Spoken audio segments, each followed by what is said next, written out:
সনাতন ধর্মাবলম্বীদের অন্যতম বিদ্যার দেবী সরস্বতী পূজা উপলক্ষে ঝালকাঠির রাজাপুরে প্রতিমা তৈরিতে ব্যস্ত সময় পার করছেন মৃৎশিল্পীরা। এই উৎসবকে সামনে রেখে পুরনো জেলখানা রোডস্থ নারায়ণচন্দ্র দে কবিরাজ বাড়ি পূজা মণ্ডপে প্রতিমা গড়ে তুলতে দিনরাত কাজ করছেন প্রতিমা শিল্পীরা।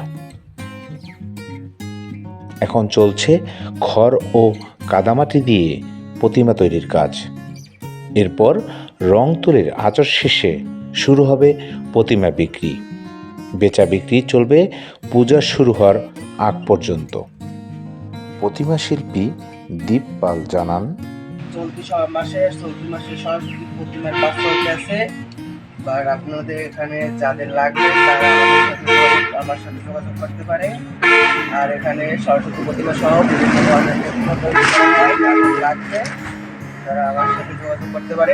এছাড়া আর কি কি প্রতিমা তুমি এখানে তৈরি করেছো? এছাড়া দুর্গা প্রতিমা আছে বা কালী প্রতিমা আছে, আরো বিভিন্ন ধরনের প্রতিমা তৈরি হবে আর কি। এখানে তোমার এখানে আসলে সবাই প্রতিমা পাবে, এই তো? আমার চিন্তা করা হচ্ছে যে এখানে আমি আমার নিজস্ব একটা প্রতিষ্ঠান তৈরি করবো আর কি। এখানে যাদের প্রতিমা লাগবে তারা এখান থেকে যোগাযোগ করে নিতে পারবে। শাস্ত্রমতে আগামী 23শে জানুয়ারি মাঘ মাসের শুক্লপক্ষের পঞ্চমী তিথিতে শ্বেতশুভ্র কল্যাণময়ী সরস্বতী দেবীর বন্দনা করবেন সনাতন ধর্মাবলম্বীরা।